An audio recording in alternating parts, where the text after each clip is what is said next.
Hello friends, welcome to the Pariksha Vatika. आपके अपने channel परीक्षा वाटिका में आप सभी का पुनः एक बार फिर से तहे दिल से स्वागत है। बिहार पुलिस का जो वैकेंसी है 19,838 पदों के लिए जो आई है, कितना 19,838 पदों के लिए, इसका जो है फॉर्म फिल करने की अंतिम तिथि बढ़ाई गई है 25 अप्रैल तक। कब तक? 25 अप्रैल तक बढ़ा दी गई है। तो आप लोग अपनी तैयारी को जोर शोर से करते रहें और जो फॉर्म नहीं भर पाए हैं वो जल्दी से फॉर्म भर दें। ठीक है, तो सेशन को स्टार्ट करें। आज का जो हमारा सेट होगा वो चौथा सेट है बिहार पुलिस का। तो आइए स्टार्ट करते हैं सेशन। हमारा पहला प्रश्न है राष्ट्रीय शिक्षा नीति 2020 का प्रारूप निम्न में से किसकी अध्यक्षता में गठित समिति द्वारा तैयार किया गया है? विकल्प है JS कोठारी, दूसरा विकल्प है K कस्तूरी रंगन, तीसरा विकल्प है A एवं B दोनों, चौथा विकल्प है K सिवान। इस प्रश्न का सही जवाब हो जाएगा विकल्प B K कस्तूरी रंगन। इनकी अध्यक्षता में 29 जुलाई 2020 को जो है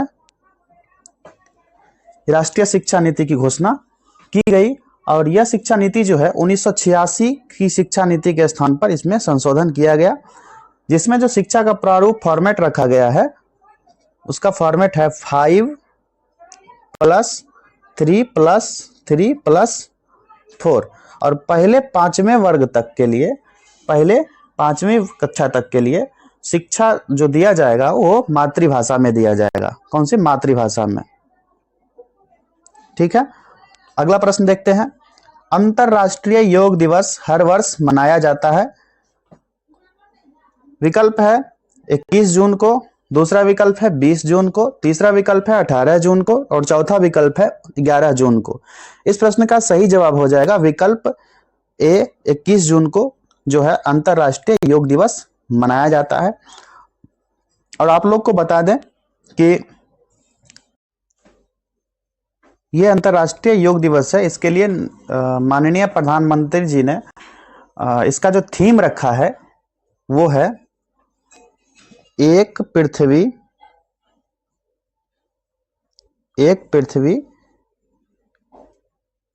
एवं स्वास्थ्य के लिए योग।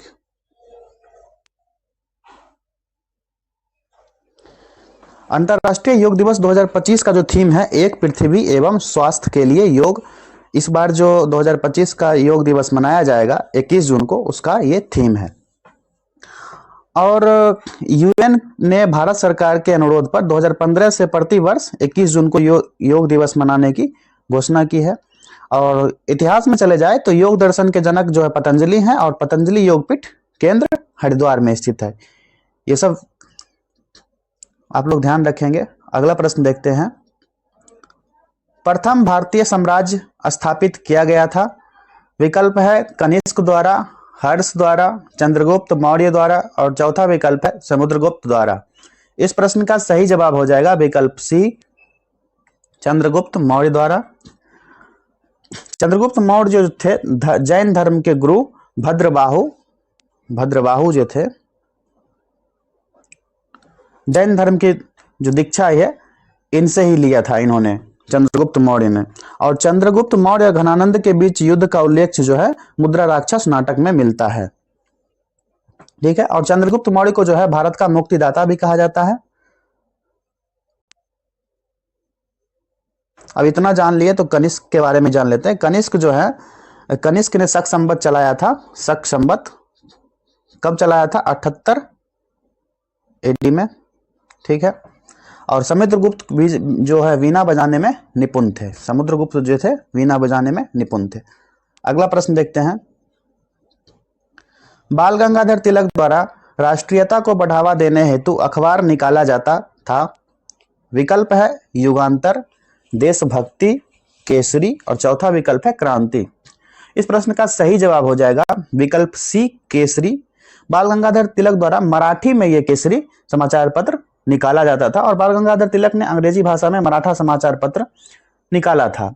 और 1916 के लखनऊ कांग्रेस अधिवेशन में इन्होंने नारा दिया था, स्वराज मेरा जन्मसिद्ध अधिकार है और मैं उसे लेकर रहूंगा। स्वराज मेरा जन्मसिद्ध अधिकार है, बाल गंगाधर तिलक के द्वारा ये दिया गया था। और गंगाधर तिलक ने गीता रहस्य नामक पुस्तक की रचना भी की थी। कौन सा? गीता रहस्य। ओके, अगला प्रश्न देखते हैं। त्रिपुरी संकट की समाप्ति के बाद कांग्रेस का अध्यक्ष किसे बनाया गया? विकल्प है जवाहरलाल नेहरू, पट्टाभी सीतारमैया, तीसरा विकल्प है राजेंद्र प्रसाद और चौथा विकल्प है सरदार पटेल। इस प्रश्न का सही जवाब हो जाएगा विकल्प सी, राजेंद्र प्रसाद को। अगला प्रश्न देखते हैं। आजाद हिंद फौज का प्रथम सेनापति था। विकल्प है मोहन सिंह, प्रीतम सिंह, सुभाष चंद्र बोस, शाहनवाज खान। तो इस प्रश्न का सही जवाब हो जाएगा विकल्प ए, मोहन सिंह। मोहन सिंह जो थे आजाद हिंद फौज के प्रथम सेनापति थे। अगला प्रश्न देखते हैं। विधवा पुनर्विवाह अधिनियम किसके कार्यकाल में क्रियान्वित किया गया? विकल्प है lord Dalhousie, lord Canning, sir Henry Hardinge और चौथा विकल्प है लॉर्ड लॉरेंस। इस प्रश्न का सही जवाब हो जाएगा विकल्प बी, लॉर्ड कैनिंग। और 1856 में जो है ये एक्ट लाया गया और ईश्वर चंद्र विद्यासागर के प्रयास में 1856 में यह लाया गया था। और लॉर्ड कैनिंग जो था भारत का प्रथम वायसराय था और 1861 में इंडियन काउंसिल एक्ट पारित हुआ था। 1861 में। ये सब जानकारी भी आप लोग इकट्ठा करते रहिए, एग्जाम में काम आएगा। अगला प्रश्न देखते हैं। ये गणित का प्रश्न है। आप लोग को बताया गया था कि गणित और रीजनिंग का प्रश्न जो है एक सेपरेट वीडियो में, जितना भी प्रैक्टिस सेट है अलग अलग बुक का, उसका एक सेपरेट वीडियो बना करके 100-150 क्वेश्चन या जितने भी क्वेश्चन है उसको अलग से लाएंगे। इसलिए अगला प्रश्न देखते हैं हम लोग। कर्म का सिद्धांत है। विकल्प है न्याय से, मीमांसा से, वेदांत से, वैशेषिक से। इस प्रश्न का सही जवाब हो जाएगा कर्म का सिद्धांत जो है मीमांसा से संबंधित है।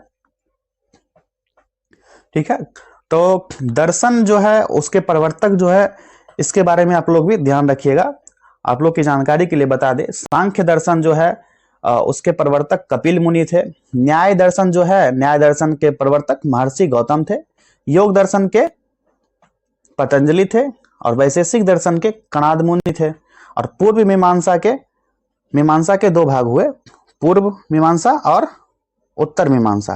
तो पूर्व मीमांसा दर्शन जो है उसके प्रवर्तक थे महर्षि जैमिनी थे और उत्तर मीमांसा के प्रवर्तक बादरायण थे। स्यायवाद दर्शन का प्रवर्तक महावीर थे और लोकायत दर्शन का जो प्रवर्तक हैं वो चार्वाक थे। अगला प्रश्न देखते हैं। ऋतुएं क्यों होती हैं? विकल्प है पहला, पृथ्वी के अपने अक्ष पर घूर्णन के कारण। दूसरा विकल्प है पृथ्वी के सूर्य के चारों ओर परिभ्रमण के कारण। तीसरा विकल्प है पृथ्वी के अक्ष के झुकाव के कारण और चौथा विकल्प है पृथ्वी की आकृति के कारण। तो इस प्रश्न का सही जवाब हो जाएगा पृथ्वी के सूर्य के चारों ओर परिभ्रमण के कारण ये ऋतुएं होती हैं। और पृथ्वी को सूर्य की एक परिक्रमा पूरा करने में लगभग 365 दिन 5 घंटे, कितना 365 दिन 5 घंटा 48 मिनट और 46 सेकेंड लगता है। कितना 46 सेकेंड। 365 दिन 5 घंटा 48 मिनट 46 सेकेंड पृथ्वी को सूर्य की परिक्रमा पूरा करने में लगता है। और सूर्य के चतुर्दिक पृथ्वी की एक परिक्रमा पृथ्वी की वार्षिक गति या परिक्रमण कहते हैं उसको। ठीक है, और पृथ्वी को सूर्य की एक परिक्रमा करने में लगे समय को सौर वर्ष कहा जाता है। ये जो परिक्रमा करने में जो समय लगा है इसको क्या कहते हैं? सौर वर्ष। ठीक है, और पृथ्वी की इस गति को क्या कहते हैं? घूर्णन या दैनिक गति। और घूर्णन गति के कारण क्या होता है? दिन और रात भी होते हैं। ठीक है, ऋतुओं क्यों होती है ये आपको ऑप्शन दिया गया था। पृथ्वी के सूर्य के चारों ओर परिभ्रमण के कारण कभी क्वेश्चन पूछ देगा कि दिन और रात क्यों होते हैं, तो घूर्णन गति के कारण दिन और रात होते हैं। अगला प्रश्न देखते हैं। ग्रीनविच किस देश में अवस्थित है? विकल्प है यूएसए, यूके, हॉलैंड, भारत। इस प्रश्न का सही जवाब हो जाएगा दूसरा विकल्प यूके, यूनाइटेड किंगडम। ब्रिटेन में जो है जीएमटी लंदन के पास से गुजरता है ये ग्रीनविच टाइम। और विश्व को जो है 24 समय जोनल में 24 टाइम जोन में बांटा गया है और इन सभी जोनों के बीच जो है 1 घंटा का अंतर पाया जाता है। ठीक है, भारत का टाइम जोन क्या है आप लोग कमेंट कीजिएगा। ग्रीनविच टाइम से भारत का टाइम जोन कितना घंटे अधिक है आप लोग कमेंट कीजिए। अगला प्रश्न देखते हैं, निम्न तत्वों में से कौन से भू प्रॉपर्टी में क्रमशः अधिकतम और निम्नतम मात्रा में पाए जाते हैं? पहला विकल्प है ऑक्सीजन और सिलिका, दूसरा विकल्प है कैल्शियम और सोडियम, तीसरा विकल्प है सोडियम और मैग्नीशियम, चौथा और अंतिम विकल्प है ऑक्सीजन और मैग्नीशियम। इस प्रश्न का सही जवाब हो जाएगा विकल्प डी, ऑक्सीजन और मैग्नीशियम। ये जो है भू प्रॉपर्टी में क्रमशः अधिकतम और न्यूनतम मात्रा में पाए जाते हैं। ठीक है, और भू प्रॉपर्टी पर ऑक्सीजन के बाद सर्वाधिक मात्रा में सिलिका जो है, ऑक्सीजन के बाद O2 के बाद सिलिका जो है 27.72% मात्रा में सबसे अधिक में पाया जाता है। और भू प्रॉपर्टी पर एल्युमिनियम की मात्रा कितना है? 8.13%, 8.13% एल्युमिनियम की मात्रा है। ठीक है, और भू प्रॉपर्टी पर सबसे अधिक से कम के रूप में अगर जो कभी आए क्वेश्चन, इसको भी देख लेंगे, कर लेंगे। आपको बता दें ऑक्सीजन सबसे अधिक मात्रा में, उसके बाद सिलिका, उसके बाद एल्युमिनियम, उसके बाद लोहा, उसके बाद कैल्शियम, उसके बाद सोडियम, उसके बाद पोटासियम और उसके बाद मैग्नीशियम। ये हमारा क्रम हो जाएगा सबसे अधिक से सबसे कम के रूप में। पृथ्वी पर यह तत्व जो है सबसे अधिक से कम के क्रम में ये दिया गया है, सबसे कम मैग्नीशियम। अगला प्रश्न देखते हैं, ये गणित का प्रश्न है, इसको सेपरेट वीडियो में देख लेंगे। उसका अगला प्रश्न देखते हैं, दादर और नगर हवेली भारत में निम्न में से किन राज्यों के बीच स्थित है? विकल्प है आंध्र प्रदेश व मध्य प्रदेश, दूसरा विकल्प है गुजरात व मध्य प्रदेश, तीसरा विकल्प है मध्य प्रदेश व गुजरात और चौथा विकल्प है गुजरात व महाराष्ट्र। इस प्रश्न का सही जवाब है विकल्प डी, दादर और नागर हवेली जो है भारत के गुजरात एवं महाराष्ट्र राज्यों के बीच में स्थित है। और इसको 11 दादर नागर हवेली को जो है 11 अगस्त 1961 में स्थापित किया गया था। इस्टेब्लिश्ड ईयर कौन सा है? 11 अगस्त 1961। और दादर नागर हवेली के प्रमुख प्रशासक कहलाता है और केंद्र शासित प्रदेश के संवैधानिक प्रमुख इसका जो है राष्ट्रपति होता है, क्योंकि ये केंद्र शासित प्रदेश है दादर नागर हवेली। कितने केंद्र शासित प्रदेश हैं अभी वर्तमान में आप लोग कमेंट कीजिए, और कितने राज्य हैं आप लोग कमेंट कीजिएगा। आप लोग की जानकारी के लिए बता दें कि दादर नागर हवेली और दमन द्वीप को ये मर्ज किया गया था। कब मर्ज किया गया था? 26 जनवरी 2020 को मर्ज कर दिया गया। और इसकी राजधानी जो बनाई गई है वो दमन बनाई गई है। दादर और नागर हवेली और दमन और द्वीप को मिला करके केंद्र शासित प्रदेश बना दिया गया। कब बना दिया गया? 26 जनवरी 2020 को। और इसकी राजधानी जो है दमन बनाया गया। अगला प्रश्न देखते हैं, सुमेलित कीजिए। क्या सुमेल करना है देखते हैं। प्रश्न है, बहुउद्देशीय परियोजनाओं को नदियों से मिलाना है। इडुक्की जो है ये किस नदी किनारे है? पेरियार नदी के किनारे। माता टीला जो है ये बेतवा नदी के किनारे है। नागार्जुन सागर जो है ये कृष्णा नदी के किनारे है। और पोचामपाद है गोदावरी नदी के किनारे। इसके अकॉर्डिंग हमारा जवाब हो जाएगा विकल्प 4, 1, 3, 2। विकल्प सी जो है हमारा सही जवाब हो जाएगा इस प्रश्न का। अगला प्रश्न देखते हैं,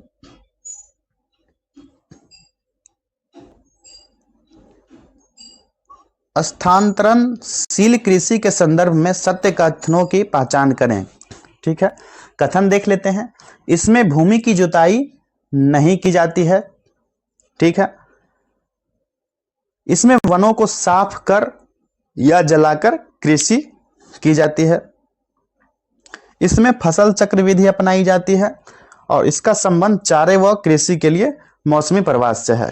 तो पहला कथन सही है, दूसरा कथन भी सही है, तीसरा कथन गलत है। इसमें जो है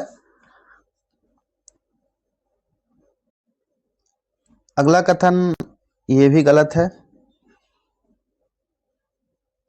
ये भी गलत है, ये सही, ये सही, ये गलत और ये गलत। इस प्रकार इस प्रश्न का सही जवाब हो जाएगा ऑप्शन डी 1 और 2, ये दोनों कथन सत्य हैं। अगला प्रश्न देखते हैं, प्रथम तेल परिसंस्करण संयंत्र कहाँ स्थापित किया गया? विकल्प है बरौनी में, डिगबोई में, विशाखापत्तनम में, मुंबई में। इस प्रश्न का सही जवाब हो जाएगा विकल्प बी डिगबोई।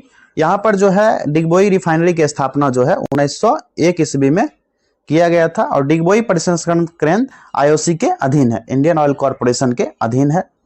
और आपको बता दें कि जामनगर रिफाइनरी भारत की सबसे बड़ी रिफाइनरी है जो आरपीएल के नियंत्रण में है। और प्रथम तेल कुआं जो है 1859 में यूएसए में खोदा गया था, यूनाइटेड स्टेट अमेरिका में खोदा गया था। और डिगबोई तेल रिफाइनरी जो है एशिया का प्रथम रिफाइनरी है और सबसे लंबी अवधि से प्रचालित तेल रिफाइनरी है ये, ठीक है। और दिसंबर 2022 में जो है रूस भारत का सबसे बड़ा खनिज तेल आपूर्तिकर्ता देश बना। किसको? पहले इराक था, पहले इराक था, उसको पीछे करके रूस सबसे ज्यादा आपूर्तिकर्ता देश बन गया, भारत को सबसे ज्यादा तेल देने लगा, खनिज तेल, दिसंबर 2022 से। अगला प्रश्न देखते हैं, निम्नलिखित में से कौन सा एक राष्ट्रीय पार्क भारत में सर्वप्रथम स्थापित किया गया? विकल्प है बांदीपुर, कार्बेट, वेलवादर, पेरियार। इस प्रश्न का सही जवाब हो जाएगा विकल्प बी कार्बेट, ठीक है। अगला प्रश्न है, अम्लीय वर्षा पर्यावरण में निम्न प्रदूषण से होती है। विकल्प देखते हैं, कार्बन मोनोऑक्साइड एवं कार्बन डाइऑक्साइड, ये रीजन दिया गया है इसके कारण, कार्बन डाइऑक्साइड और नाइट्रोजन के कारण, ओजोन एवं कार्बन डाइऑक्साइड के कारण, नाइट्रोजन के ऑक्साइड एवं सल्फर डाइऑक्साइड के कारण। इस प्रश्न का सही जवाब हो जाएगा विकल्प डी नाइट्रोजन के ऑक्साइड और सल्फर डाइऑक्साइड के कारण। अम्लीय वर्षा जो होता है पर्यावरण में नाइट्रोजन के ऑक्साइड और सल्फर डाइऑक्साइड के प्रदूषण से मिलकर होता है, ठीक है। और अम्लीय वर्षा का पीएच मान कितना होता है? 5.6 होता है, जो कि 7 से कम होता है। अगला प्रश्न देखते हैं, राष्ट्रीय प्रतीक में सिंहों की संख्या कितनी है? ठीक है, विकल्प है 3, 4, 2, 1। भारत का जो राष्ट्रीय प्रतीक है उसमें सिंह की संख्या जो है वो 4 है, ठीक है। और भारत का राष्ट्रीय चिन्ह जो है अशोक चक्र है और अशोक के सारनाथ स्तंभ से अशोक चक्र लिया गया था जिसमें 24 लकीर है, 24 लकीर है, जिसको आड़ी भी कहा जाता है। क्या? आड़ी, ठीक है। और मुंडक उपनिषद में राष्ट्रीय वाक्य सत्यमेव जयते लिया गया है, सत्यमेव जयते जो है मुंडक उपनिषद से लिया गया है। और राष्ट्रीय गीत और राष्ट्रीय गान जो है 24 जनवरी 1950 को संविधान सभा द्वारा स्वीकार किया गया था, इससे रिलेटेड है। अगला प्रश्न देखते हैं, किस तिथि से संविधान सभा का अंतरिम संसद के रूप में आविर्भाव हुआ? ठीक है, इस प्रश्न का विकल्प देखते हैं, 26 नवंबर 1949, 26 जनवरी 1950, 1 जनवरी 1950 और 24 जनवरी 1950। इस प्रश्न का सही जवाब हो जाएगा ऑप्शन बी 26 जनवरी 1950 को जो है संविधान सभा की रचना जो है कैबिनेट मिशन के प्रस्ताव पर पारित हुआ था, वहीं पर अंतरिम रूप से संसद में जो है इसका आविर्भाव हुआ था। कब? 26 जनवरी 1950 को, जिसमें 284 लोगों सदस्यों ने दस्तखत किया था। कब किया था? 24 जनवरी को, 24 जनवरी 1950 को 284 सदस्य ने हस्ताक्षर किया था। संविधान सभा का अंतरिम संसद के रूप में 26 जनवरी 1950 से 12 मई 1952 तक रहा था। अक्सर 5 साल का होता है, लेकिन पहला संसद का कार्यकाल जो था कब से कब तक था? 26 जनवरी 1950 से 12 मई 1952 तक, लगभग 2 साल का कार्यकाल रहा। अगला प्रश्न देखते हैं, निम्न में से कौन वित्त आयोग द्वारा की गई प्रत्येक सिफारिश को संसद के प्रत्येक सदन के समक्ष रखवाता है?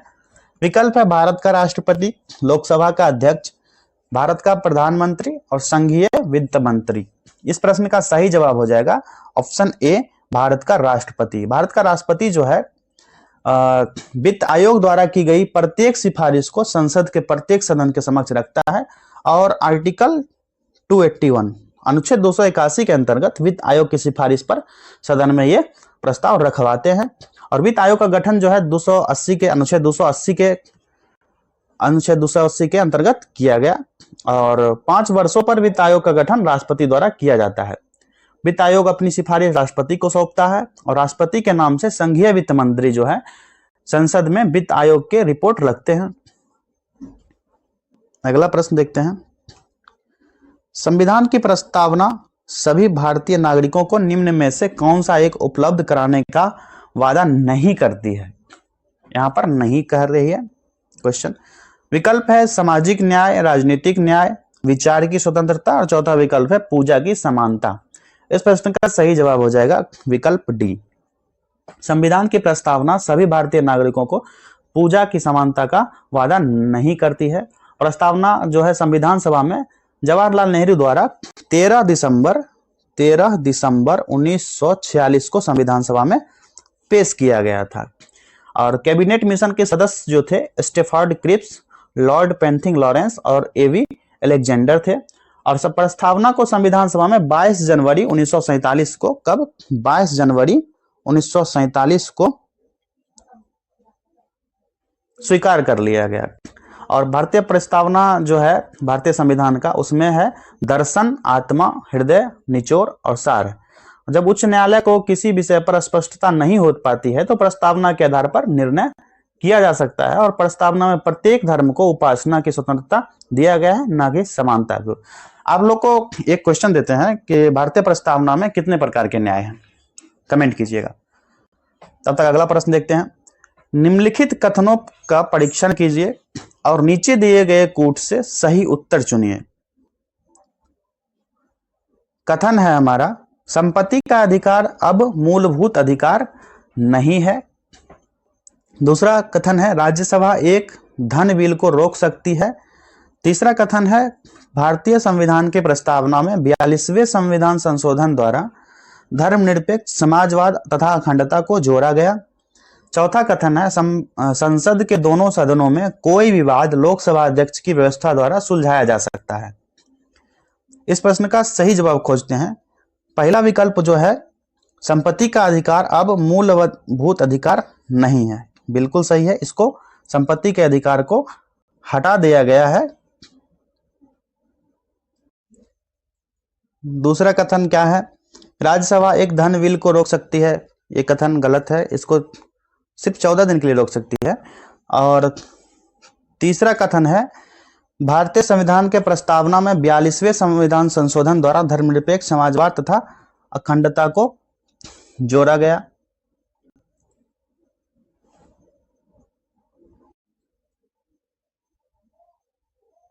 ये कथन भी सही है। संसद के दोनों सदनों में कोई विवाद लोकसभा अध्यक्ष की व्यवस्था द्वारा सुलझाया जा सकता है, ये कथन भी गलत है। इस प्रकार इस प्रश्न का सही जवाब हो जाएगा विकल्प बी 1 और 3। अगला प्रश्न देखते हैं। राष्ट्रपति शासन घोषित किया जा सकता है।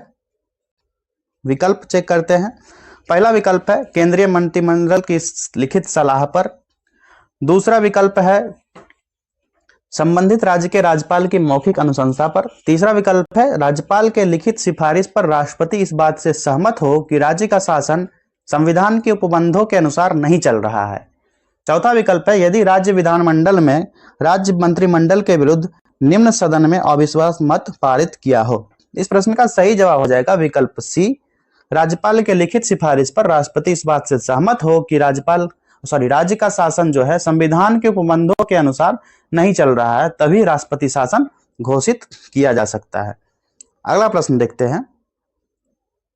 निम्न में कौन से विषय जिन पर कम से कम आधे राज्यों के विधानमंडलों के अनुसमर्थन से ही संवैधानिक संशोधन संभव है? पहला कथन है राष्ट्रपति का निर्वाचन, सही है। संसद के राज्यों का प्रतिनिधित्व, ये भी सही है। तीसरा है कथन 7वीं अनुसूची में कोई भी सूची, ये भी सही है। किसी भी राज्य की विधान परिषद की समाप्ति, ये कथन गलत है। इस प्रकार इस प्रश्न का सही जवाब हो गया विकल्प ए 1, 2 और 3। और भारतीय संविधान के भाग 20 में अनुच्छेद 368 में संविधान संशोधन का उल्लेख किया गया। किसमें? 368 में संविधान संशोधन, कॉन्स्टिट्यूशन अमेंडमेंट का उल्लेख किया गया है। अगला प्रश्न देखते हैं।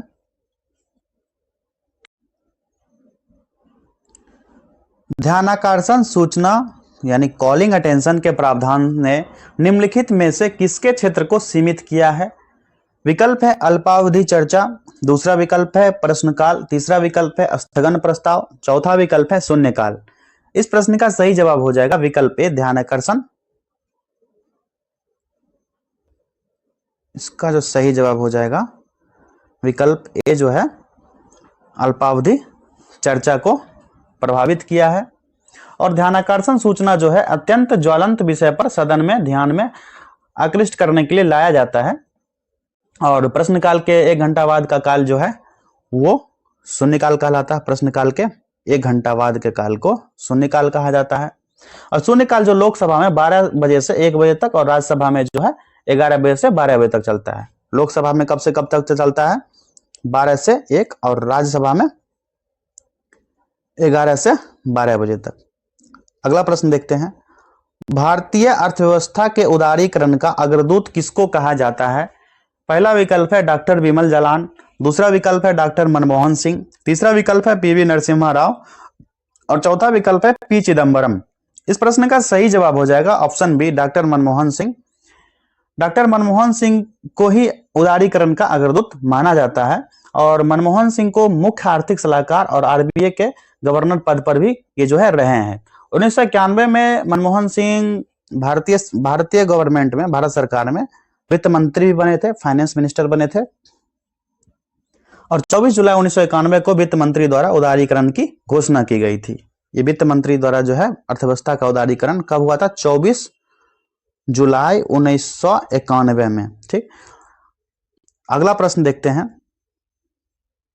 ये गणित का है, एक सेपरेट वीडियो में देखेंगे। अगला प्रश्न है नीति आयोग के संरचना के संबंधित सत्य कथनों पर विचार कीजिए।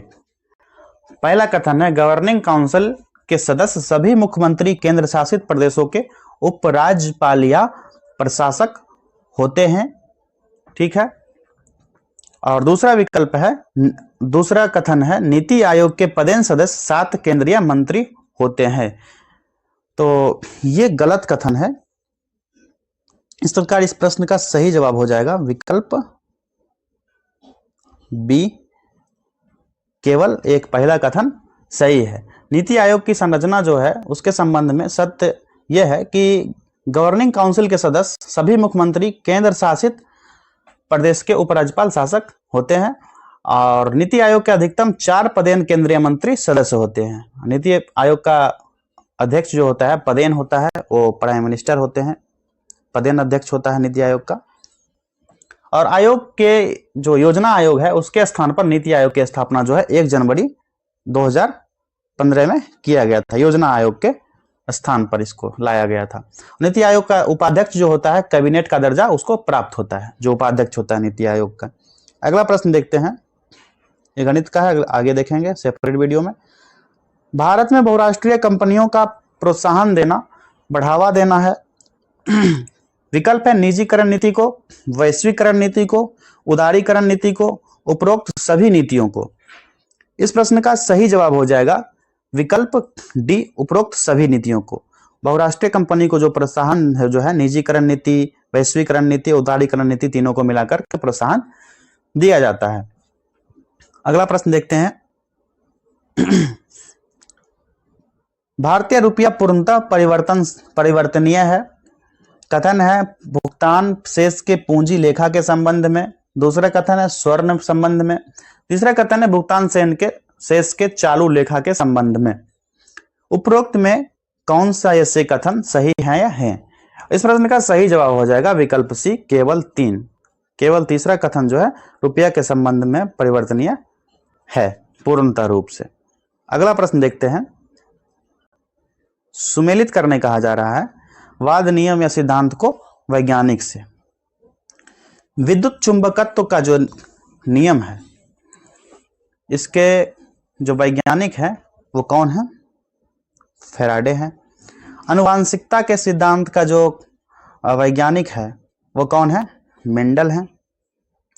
जड़त्व का नियम जो है ये आप सभी को पता है, ये ना होते तो फिजिक्स ना होता। प्राकृतिक वर्णवाद का जो वैज्ञानिक है वो डार्विन हो। इस प्रकार इस प्रश्न का सही जवाब हो जाएगा ऑप्शन बी। 2, 3, 4 और 1। अगला प्रश्न देखते हैं। जब कठोर जल पूर्णतः वाष्पीकृत हो जाता है तो पात्र में सफेद ठोस बचा रह जाता है। यह निम्नलिखित में से किनकी उपस्थिति के कारण होता है? पहला कथन है कैल्शियम और मैग्नीशियम के कार्बोनेट के कारण। दूसरा है कैल्शियम और मैग्नीशियम के सल्फेट के कारण। तीसरा है कैल्शियम और मैग्नीशियम के क्लोराइड के कारण। कूट दिया गया है। पहला 1 और 2, दूसरा 1 और 2, 1 और 3, तीसरा है केवल 3 और चौथा कथन ऑप्शन है ये सभी। इस प्रकार इस प्रश्न का सही जवाब हो जाएगा ये सभी, यानी तीनों। जब कठोर जल जो है पूर्णतः वाष्पीकृत हो जाता है तो पात्र में सफेद ठोस बचा रह जाता है। यह इन तीनों के कारण होता है। और जल एक सर्वात्रिक विलायक है और कठोर जल का उपयोग जो है कपड़ा धोने या बॉयलर्स में नहीं किया जाता है। अस्थायी कठोरता को दूर करने के लिए सोडियम कार्बोनेट, कैलगन अथवा जियोलाइट मिलाकर मृदु जल बनाया जाता है। और इसका जो यौगिक है आप लोग कमेंट कीजिएगा, ठीक है। 2 यौगिक हैं, बता देते हैं आपको, और ये आप कमेंट कीजिएगा, दोनों यौगिक। अगला प्रश्न है कैप्सूल का आवरण बना होता है। विकल्प है प्रोटीन का, अंडे के छिलके का, सेलुलोज का, स्टार्च का। इस प्रश्न का सही जवाब हो जाएगा ऑप्शन डी, स्टार्च। कैप्सूल का जो आवरण जो है स्टार्च का बना होता है और स्टार्च एक प्राकृतिक बहुलक है और इसमें पॉलीसैकेराइड होता है जिसका सूत्र होता है, पॉलीसैकेराइड का सूत्र आप लोग को बता दें, C6H10O5 नाइट्रोजन। कार्कसुबेरिन नामक रासायनिक पदार्थ से यह बनता है और बोतलों में लगाए जाने वाला कार्क क्यूरस सुबर जो होता है नमक पौधे से प्राप्त होता है। किससे? नमक पौधे से। अब प्रोटीन में नाइट्रोजन पाया जाता है, प्रोटीन में नाइट्रोजन पाया जाता है। और कोशिका भित्ति का सेलुलोज जो होता है, सेलुलोज जो होता है कोशिका भित्ति का बना होता है, ठीक है। इस प्रकार इस प्रश्न का कुल मिलाकर के जवाब हो गया विकल्प डी, स्टार्च का कैप्सूल का आवरण जो है स्टार्च से बना होता है। अगला प्रश्न देखते हैं। वैद्युत अपघटन में ऑक्सीकरण होता है।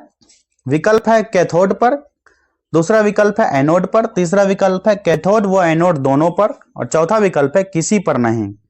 इस प्रश्न का सही जवाब हो गया विकल्प बी, एनोड पर बना होता है। वैद्युत अपघटन में ऑक्सीकरण एनोड पर होता है, ठीक है। अगला प्रश्न देखते हैं। एथिलीन अणु की आकृति होती है। विकल्प है एक रैखिक चतुष्फलीय, तीसरा विकल्प है समतल त्रिकोणीय और चौथा विकल्प है अष्टफलकीय।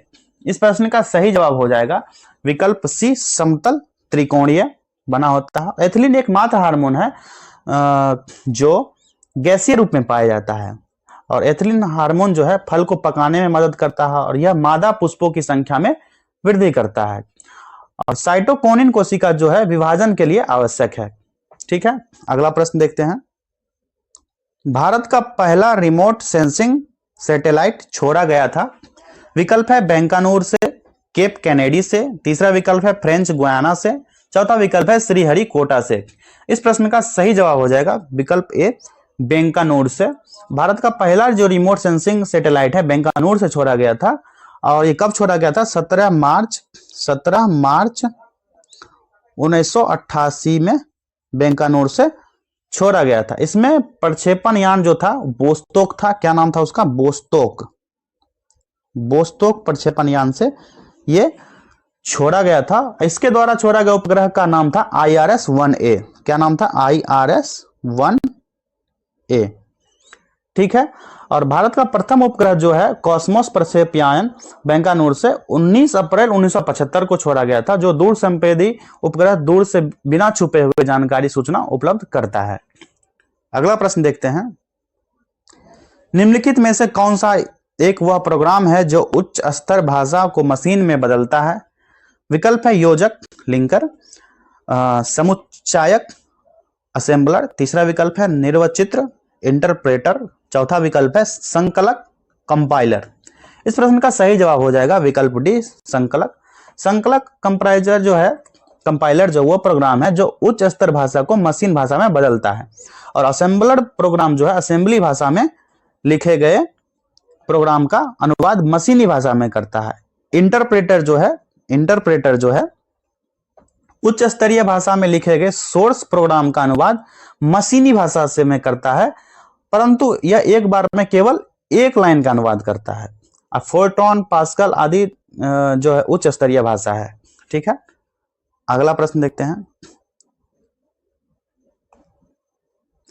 CH3 CH2 CH2 CH2 CH is equal to CH3 यह अनुसूत्र जो है इस यौगिक का प्राथमिक अनुलग्न है। पहला विकल्प है ऑन, दूसरा विकल्प है आइन, तीसरा विकल्प है 2 इन, चौथा विकल्प है 1 इन। इस प्रश्न का सही जवाब हो जाएगा विकल्प सी 2 इन। इसका जो IUPAC नाम है ये हो गया 2 इन हो गया। और आपकी जानकारी के लिए बता दें, आप लोग बताइए एल्केन का सामान्य सूत्र क्या होता है? CnH2n+2।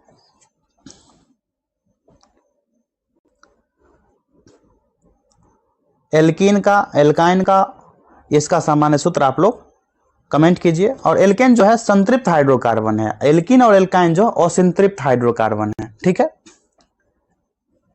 अगला प्रश्न देखते हैं। रडार का प्रयोग किया जाता है। पहला विकल्प है प्रकाश तरंगों द्वारा वस्तुओं का पता लगाने के लिए, दूसरा विकल्प है ध्वनि तरंगों को परावर्तित करके वस्तुओं का पता लगाने के लिए, तीसरा विकल्प है रेडियो तरंगों द्वारा वस्तुओं की उपस्थिति अथवा अवस्थिति ज्ञात करने के लिए, चौथा विकल्प है वर्षा वाले बादलों का पीछा करने के लिए। इस प्रश्न का सही जवाब हो जाएगा विकल्प सी रेडियो तरंगों द्वारा वस्तुओं की उपस्थिति अथवा अवस्थिति ज्ञात करने के लिए रडार का उपयोग किया जाता है। रडार का पूरा नाम क्या है? रडार का पूरा नाम है radio detection and ranging. Radar का पूरा नाम है। रडार द्वारा जो है रेडियो तरंगों की सहायता से आकाशगामी वायुयान की स्थिति और दूरी का पता लगाया जाता है। ठीक है। और लेजर तरंग जो है एक वर्णी होता है, और लेजर का निर्माण जो है थियोडर मैमन ने किया था। इस प्रकार कुल मिलाकर इस प्रश्न का सही जवाब हो गया विकल्प सी रेडियो तरंगों द्वारा वस्तुओं की उपस्थिति अथवा अवस्थिति ज्ञात करने के लिए रडार का उपयोग किया जाता है। अगला प्रश्न देखते हैं। निम्नलिखित में से कौन सा तत्व मनुष्य में प्राकृतिक रूप में नहीं होता है? विकल्प है तांबा, जस्ता, आयोडीन, सीसा। इस प्रश्न का सही जवाब हो जाएगा विकल्प डी सीसा।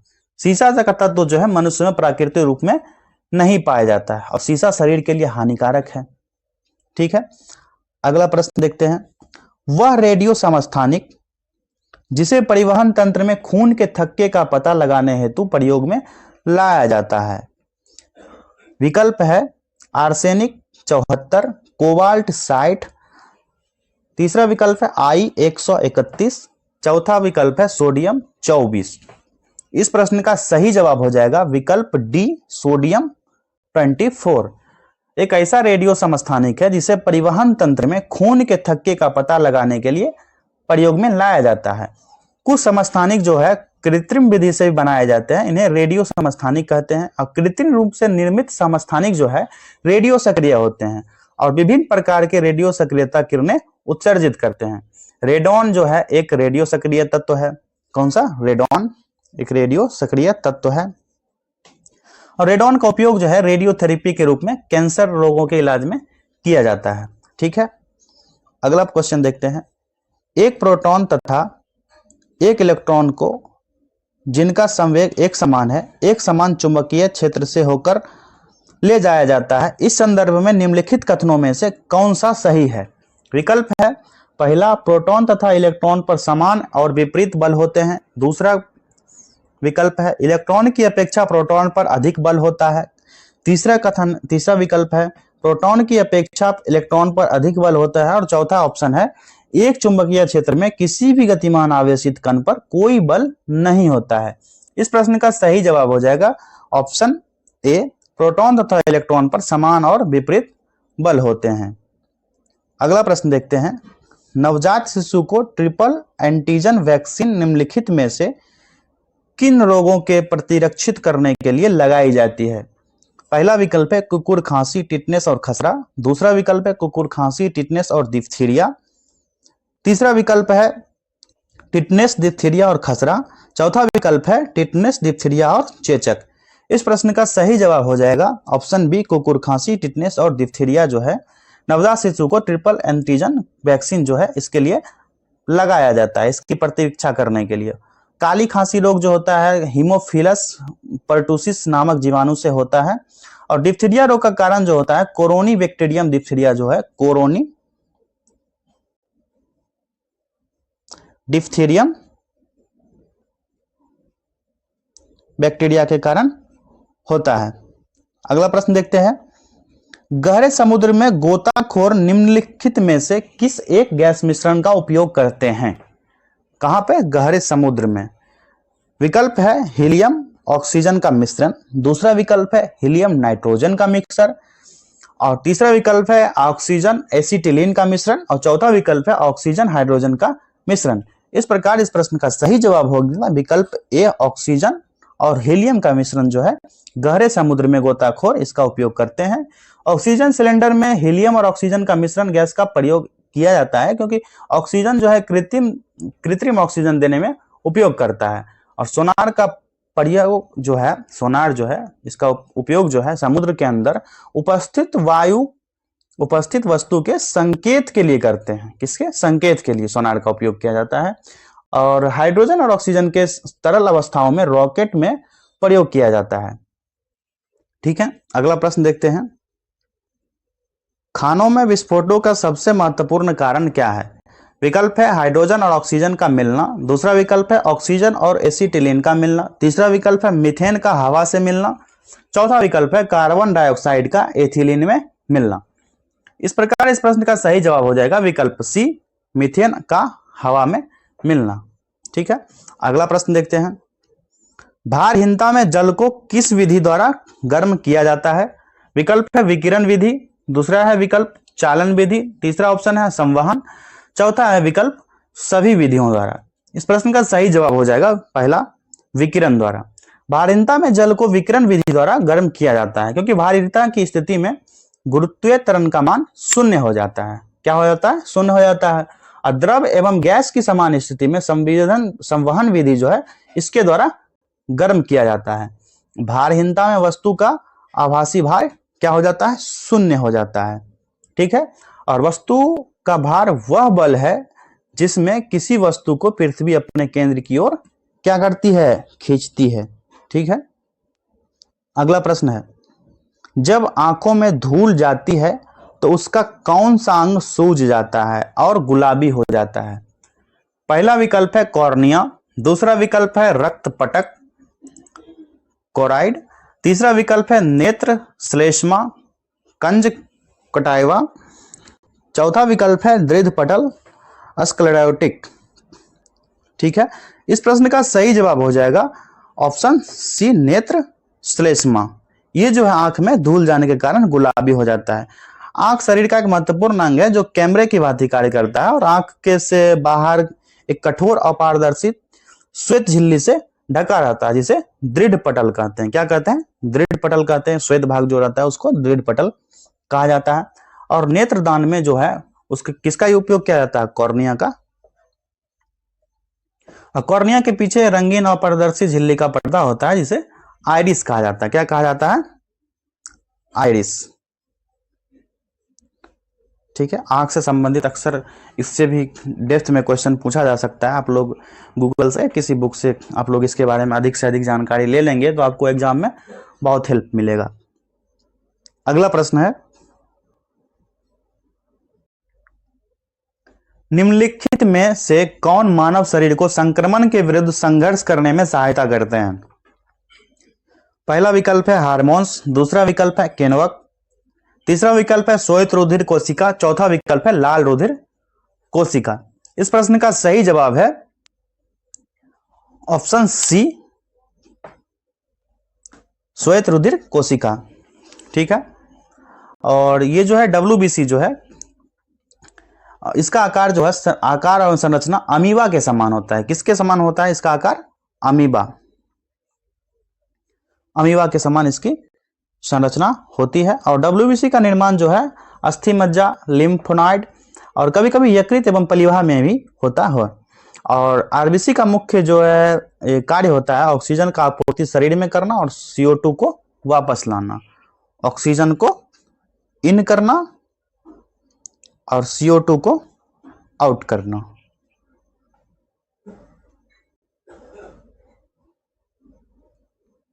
अगला प्रश्न देखते हैं, त्वचा का रंग निर्धारित करने वाले वर्णिक मेलेनिन से संबंधित, कौन सा वर्णिक?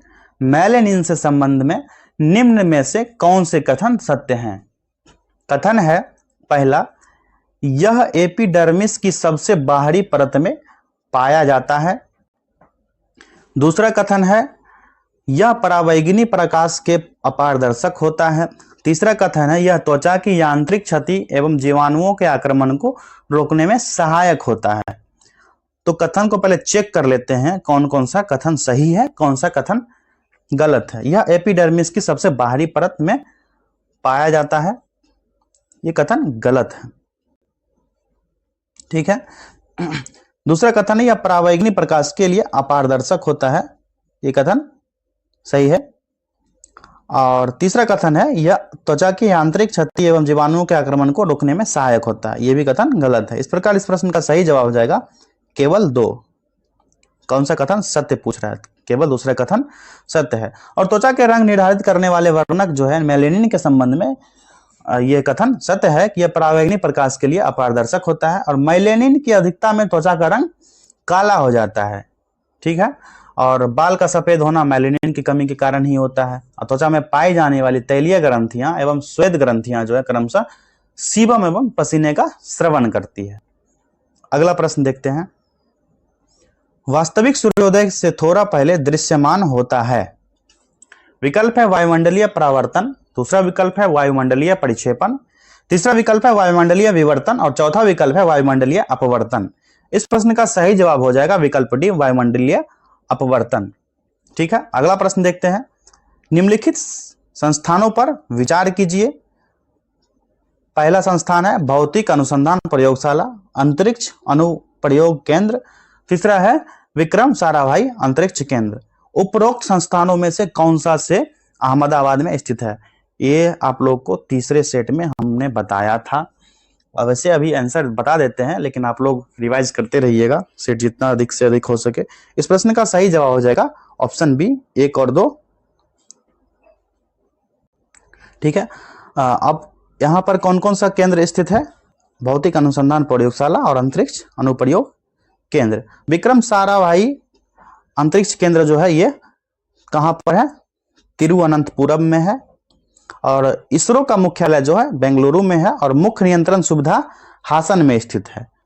और राष्ट्रीय दूरी संवेदी एजेंसी जो है हैदराबाद में स्थित है, आपको बताया गया था। अगला प्रश्न देखते हैं, निम्नलिखित में से कौन सा एक संयुक्त राष्ट्र संघ का प्रमुख अंग नहीं है?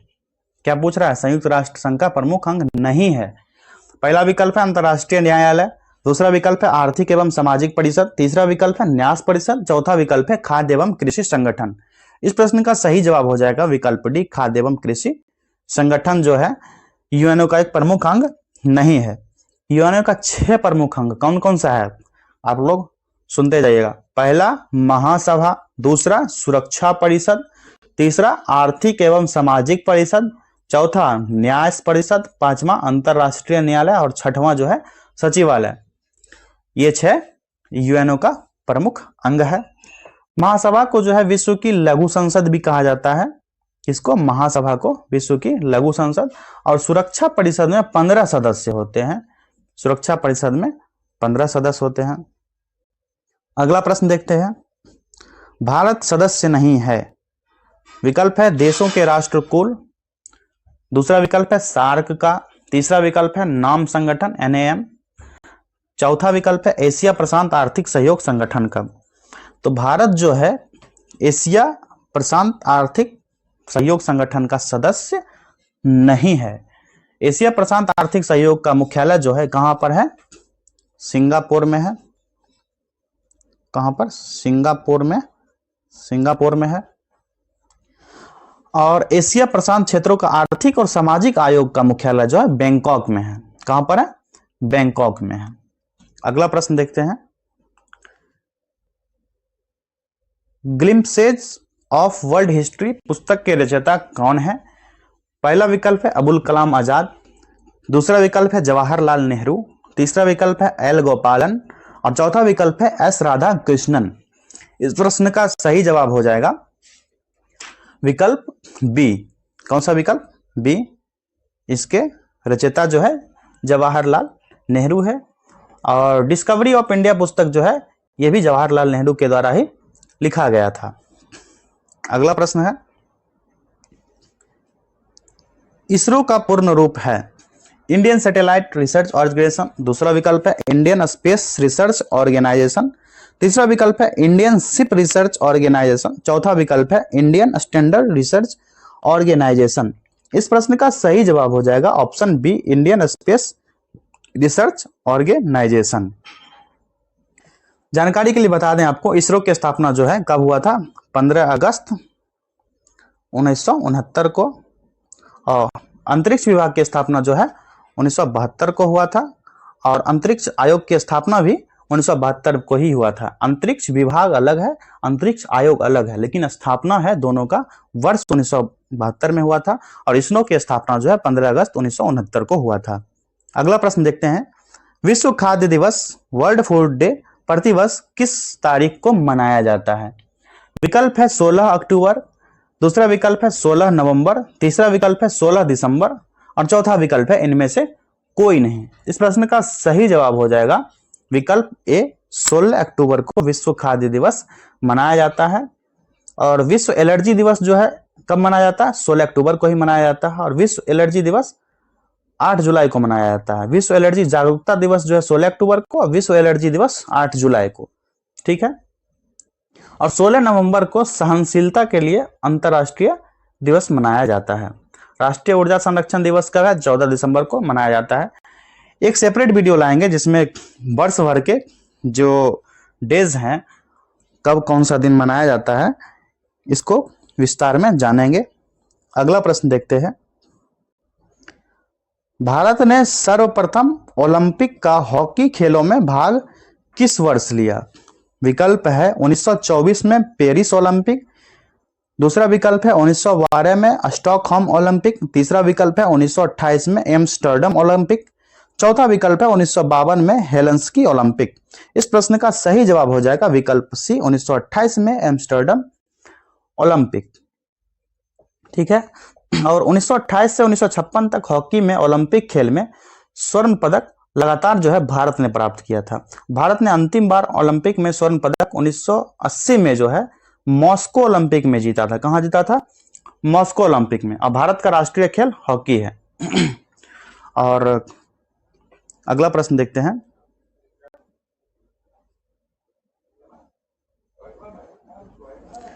निम्नलिखित में से कौन सा पुरस्कार केवल साहित्य से संबंधित है।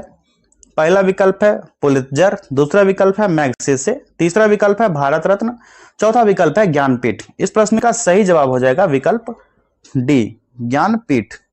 कौन सा, ज्ञानपीठ। ठीक है।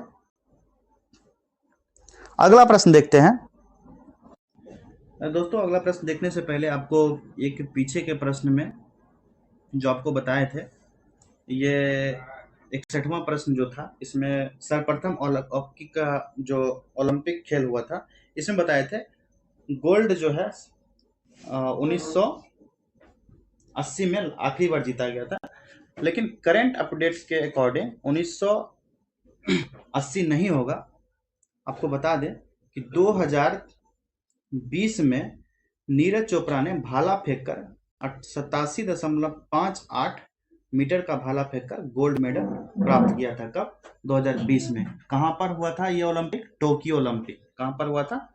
Tokyo Olympic. अभिनव बिंद्रा के बाद किसी विश्व चैंपियन स्तर पर एथलेटिक्स में स्वर्ण पदक को जीतने वाले वह दूसरे भारतीय बन गए। ठीक है, अब देखते हैं हमारा अगला प्रश्न। भारत में सूफी संप्रदाय का संस्थापक किसे माना जाता है? सूफी संप्रदाय का संस्थापक किसे माना जाता है? विकल्प है ख्वाजा कुतुबुद्दीन बख्तियार काकी, दूसरा विकल्प है शेख निजामुद्दीन औलिया, तीसरा विकल्प है शेख नसरुद्दीन महमूद और चौथा विकल्प है ख्वाजा मोइनुद्दीन चिश्ती। इस प्रश्न का सही जवाब हो जाएगा विकल्प डी, ख्वाजा मोइनुद्दीन चिश्ती। अगला प्रश्न गणित का है, सेपरेट वीडियो में देखेंगे। भारत में अगला प्रश्न है, भारत में शहरी जनसंख्या का प्रतिशत है 31.16%, दूसरा है 17.5%, तीसरा है 8.6%, चौथा है 16.5%। इस प्रश्न का सही जवाब हो जाएगा विकल्प ए, 31.6%। अगला प्रश्न देखते हैं, डीएनए पॉलीमरेज एंजाइम किसके संश्लेषण में काम आता है? विकल्प है आरएनए से डीएनए, डीएनए से आरएनए, न्यूक्लियोसाइड्स और चौथा विकल्प है प्रोटीन से कार्बोहाइड्रेट। इस प्रश्न का सही जवाब हो जाएगा विकल्प सी, न्यूक्लियोटाइड्स। ठीक है, अगला प्रश्न देखते हैं, कर को प्रतिगामी तब तक कहा जाता है जब उसका भार, विकल्प है गरीबों एवं अमीरों पर समान रूप से पड़े, दूसरा विकल्प है अमीरों की तुलना में गरीबों पर बहुत कम पड़े, तीसरा विकल्प है अमीरों की तुलना में गरीब पर बहुत अधिक पड़े और चौथा विकल्प है सरकार कर बोझ पड़ना है। इस प्रकार इस प्रश्न का सही जवाब हो जाएगा विकल्प सी, अमीरों की तुलना में गरीब पर बहुत अधिक पड़े क्या? उसका भार, तब कर को प्रतिगामी कहा जाएगा। अगला प्रश्न है, निम्नलिखित में से ग्रीन हाउस प्रभाव में योगदान नहीं करता है? विकल्प है ओजोन, दूसरा विकल्प है मीथेन, तीसरा विकल्प है सल्फर डाइऑक्साइड, चौथा विकल्प है कार्बन डाइऑक्साइड। इस प्रश्न का सही जवाब हो जाएगा विकल्प सी, सल्फर डाइऑक्साइड। अगला प्रश्न देखते हैं, ग्लोबल 500 पुरस्कार दिए जाते हैं। विकल्प है पर्यावरण प्रतिरक्षा के लिए, दूसरा विकल्प है मादक पदार्थों के विरुद्ध अभियान के लिए, तीसरा विकल्प है जनसंख्या नियंत्रण के लिए, चौथा विकल्प है आतंकवाद के विरुद्ध अभियान के लिए। इस प्रश्न का सही जवाब हो जाएगा विकल्प ए, पर्यावरण प्रतिरक्षा के लिए यह पुरस्कार दिया जाता है। इको मार्क का संबंध जो है पर्यावरण से है और हॉल मार्क का संबंध आभूषण की गुणवत्ता से है। इससे संबंधित जो जानकारी है वो आपको बता रहे हैं। और भारतीय मानव संस्थान की स्थापना जो है 1947 में की गई थी। ठीक है, अगला प्रश्न देखते हैं, निम्न में से किस स्तंभ अभिलेख में वासुदेव श्री कृष्ण का प्रारंभिक उल्लेख पाया जाता है? विकल्प है गरुड़ स्तंभ लेख, दूसरा है प्रयाग स्तंभ अभिलेख, तीसरा ऑप्शन है मंदसौर अभिलेख और चौथा ऑप्शन है भीतरी स्तंभ अभिलेख। इस प्रश्न का सही जवाब हो जाएगा विकल्प एक, गरुड़ स्तंभ अभिलेख में जो है वासुदेव श्री कृष्ण का उल्लेख किया गया है और यह स्तंभ कहाँ है? मध्य प्रदेश के विदिशा जिला में। कौन सा जिला? विदिशा जिला में यह स्तंभ लेख, गरुड़ स्तंभ लेख है। अगला प्रश्न देखते हैं, रेखा गणित संबंधी सिद्धांतों के प्रतिपादन तथा विकास का प्रधान श्रेय निम्न में से किसे दिया जाता है? पहला विकल्प है आर्यभट्ट, दूसरा विकल्प है नागार्जुन, तीसरा विकल्प है वराहमिहिर, चौथा विकल्प है बौधायन। इस प्रश्न का सही जवाब हो जाएगा विकल्प डी, बौधायन। ठीक है, अगला प्रश्न देखते हैं, महमूद गजनवी के आक्रमण के समय कौन प्रसिद्ध लेखक उसके समय भारत आया था, उसके साथ में आया था? विकल्प है फिरदौसी, दूसरा विकल्प है फारूकी, तीसरा विकल्प है अलबरूनी और चौथा विकल्प है उत्तबी। इस प्रश्न का सही जवाब हो जाएगा ऑप्शन सी, अलबरूनी जो है महमूद गजनवी के आक्रमण के समय भारत आया था और अल-बरूनी जो है ख्वारिज्म के महमूद गजनवी के साथ लगभग 1017 ईस्वी में भारत आया था। वह जो है फारसी, अरबी आदि भाषाओं का अच्छा ज्ञाता था और उन्होंने संस्कृत, हिंदू धर्म तथा भारतीय दर्शन का अध्ययन किया। ठीक है। उसके द्वारा अनेक पुस्तकें लिखी गई, जिसमें तारीख उल हिंद जो है, जिसको किताब उल हिंद सर्वाधिक प्रसिद्ध पुस्तक है, जिसमें कितना अध्याय है किताब उल हिंद में? 80 चैप्टर्स हैं। कितना? 80 चैप्टर्स। अगला प्रश्न देखते हैं। शेरशाह के समय तांबे में दाम और चांदी के रुपया के विनिमय दर क्या था? पहला ऑप्शन है 32:1, दूसरा विकल्प है 64:1, तीसरा विकल्प है 16:1 और चौथा विकल्प है 48:1। इस प्रश्न का सही जवाब हो जाएगा ऑप्शन बी, 64:1 जो है शेरशाह के समय तांबे के दाम और चांदी के रुपया का विनिमय दर था। शेरशाह एक अत्यंत विकसित मुद्रा व्यवस्था प्रचलन में लाया था। उसने पुराने घिसे पीटे सिक्कों के स्थान पर एक शुद्ध चांदी का रुपया, जिसका वजन जो था 178 ग्रेन था। कितना? 178 ग्रेन था। और तांबे का जो वजन था 380 ग्रेन था, उसको चलाया था। और इसके अतिरिक्त उसने दाम को आधा और चौथाई और 16वें भाग के अनेक सिक्के चलाए। ठीक है। अगला प्रश्न है, मार्च 1946 में फ्रांस एवं वियतनाम के बीच होने वाला समझौता किस नाम से जाना जाता है? ऑप्शन है पेरिस समझौता, दूसरा ऑप्शन है जेनेवा समझौता, तीसरा ऑप्शन है हनोई समझौता और चौथा ऑप्शन है धर्मनिरपेक्ष समझौता। इस प्रश्न का जो सही जवाब हो जाएगा विकल्प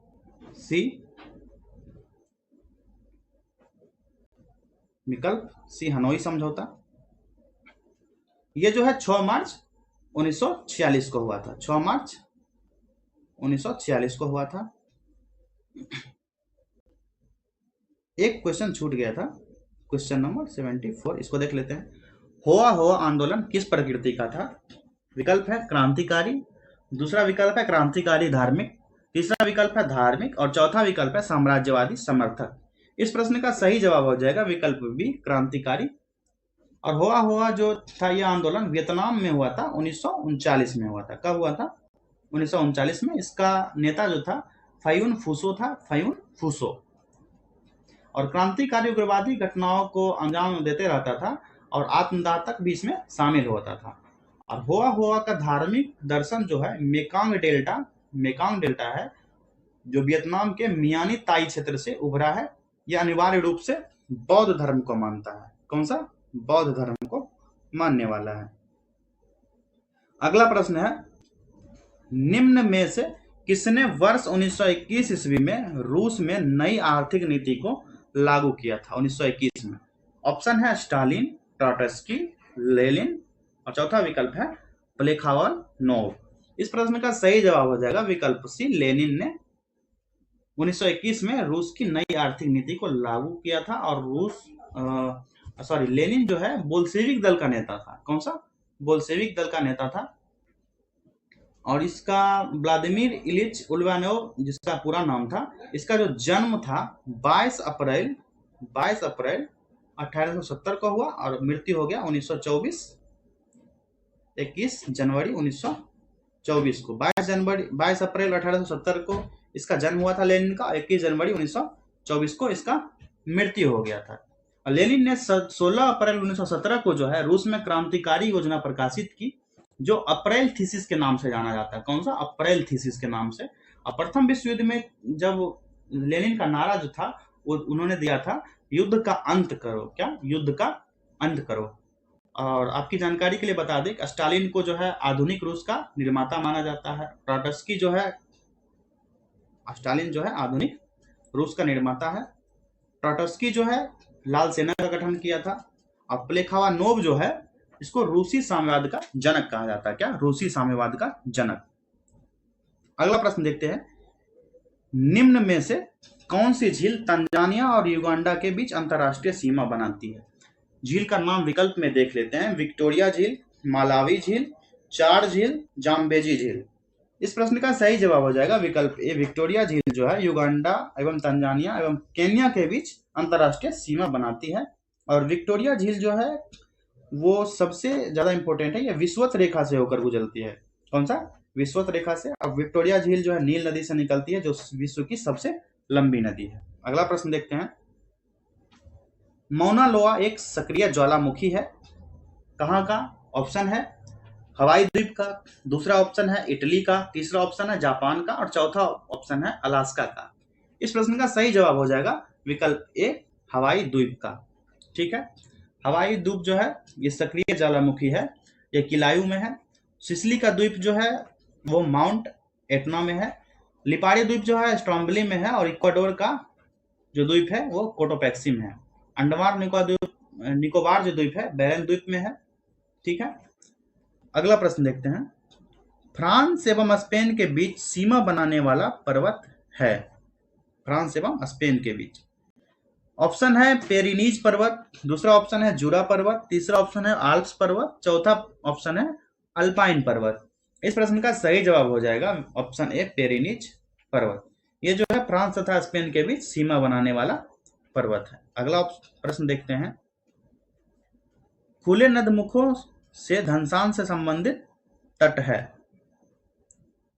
ऑप्शन है रिया, दूसरा ऑप्शन है फ्योर्ड, तीसरा ऑप्शन है हैफ, चौथा ऑप्शन है डाल्मेशियन। इस प्रश्न का सही जवाब हो जाएगा विकल्प ए, ये जो है रिया तट है। ठीक है, ये भी आकार की घाटी और ढलुआए किनारे वाली होती है। कौन सा? भी आकार की घाटी वाली होती है। ठीक, अगला प्रश्न देखते हैं, सामाजिक विकास की 3 अवस्थाओं का सिद्धांत मूलतः किसने प्रतिपादित किया था? विकल्प है पहला कार्ल मार्क्स, दूसरा विकल्प है ऑगस्टस कॉम्टे, तीसरा विकल्प है टॉलकट पार्सन्स और चौथा विकल्प है हर्बर्ट स्पेंसर। इस प्रश्न का सही जवाब हो जाएगा ऑप्शन बी, ऑगस्टस कॉम्टे। अगला प्रश्न देखते हैं, सामाजिक स्थिरता और सामाजिक गतिकी का सिद्धांत किसके द्वारा प्रस्तुत किया गया? ऑप्शन है Karl Marx, Augustus Comte, Talcott Parsons, चौथा विकल्प है हर्बर्ट स्पेंसर। इस प्रश्न का सही जवाब हो जाएगा विकल्प बी, ऑगस्टस कॉम्टे। अगला प्रश्न है, निम्न वर्ग संस्कृति किसका एक उदाहरण है? विकल्प है प्रभुत्व संस्कृति, दूसरा विकल्प है उप संस्कृति, तीसरा विकल्प है परिसंस्कृति और चौथा विकल्प है प्रति संस्कृति। इस प्रश्न का सही जवाब हो गया ऑप्शन बी, उप संस्कृति। अगला प्रश्न देखते हैं, 2 जुलाई 2023 को महाराष्ट्र के नए उप मुख्यमंत्री के रूप में किसने शपथ ली है? विकल्प है शरद पवार, संजय राउत, अजित पवार, आदित्य ठाकरे। इस प्रश्न का सही जवाब हो जाएगा विकल्प सी, अजित पवार 2 जुलाई 2023 को महाराष्ट्र के नए उप मुख्यमंत्री के रूप में शपथ लिया था। और अभी अजित पवार जो है एनपीसी के नेता है, एनसीपी के नेता है, जिसे वित्त योजना मंत्रालय दिया गया है। राष्ट्रवादी कांग्रेस पार्टी है, इसका संस्थापक जो है, इसका संस्थापक शरद पवार ही हैं, शरद पवार। ठीक, अगला प्रश्न है, जुलाई 2023 के राष्ट्रीय उपभोक्ता विवाद निवारण आयोग का अध्यक्ष किसे नियुक्त किया गया है? विकल्प है अजय अग्रवाल, दीपक कुमार मिश्रा, रमेश सिन्हा, एसपी शाही। इस प्रश्न का सही जवाब हो जाएगा विकल्प डी, एपी शाही। अगला प्रश्न है, ग्लोबल पीस इंडेक्स 2023 में दुनिया का सबसे शांतिपूर्ण देश किसे घोषित किया गया? ऑप्शन है पहला Iceland, option B New Zealand, option C Ireland, option D Denmark. इस प्रश्न का सही जवाब है विकल्प A, Iceland. Global peace index 2023 में दुनिया का सबसे शांतिपूर्ण रूप में आइसलैंड को घोषित किया गया। इस सूचकांक में कुल 163 देश का भागीदारी होता है, जिसमें भारत का रैंकिंग जो था 126वां था। भारत का रैंकिंग भी जान लेते हैं, 126वां, और पहला था आइसलैंड। अगला प्रश्न देखते हैं, उबिनास ज्वालामुखी में विस्फोट के कारण किस देश ने आपातकाल की घोषणा की है? पहला विकल्प है चिली, दूसरा पेरू, तीसरा बोलीविया, चौथा विकल्प है इक्वाडोर। इस प्रश्न का सही जवाब हो जाएगा ऑप्शन बी, पेरू जो है विस्फोट के कारण आपातकाल की यहां पर घोषणा की गई थी। भारत के बाहर पहला आईआईटी परिसर किस देश में स्थापित किया जाएगा? विकल्प है केन्या, दक्षिण अफ्रीका, तंजानिया, मिस्र। इस प्रश्न का सही जवाब हो जाएगा विकल्प सी, तंजानिया। यहाँ पर पहला आईआईटी परिसर भारत से बाहर स्थापित किया जाएगा और तंजानिया में आईआईटी मद्रास के नए परिसर की स्थापना की जाएगी। कौन सा? आईआईटी मद्रास का दूसरा पार्ट। ठीक, अगला प्रश्न देखते हैं, AIFF men's footballer players of the year 2022-23 किसे नामित किया गया है? विकल्प है लालिया नजुआला चांगते, दूसरा विकल्प है रवि दहिया, तीसरा विकल्प है दीपक कुमार, चौथा विकल्प है सुनील छेत्री।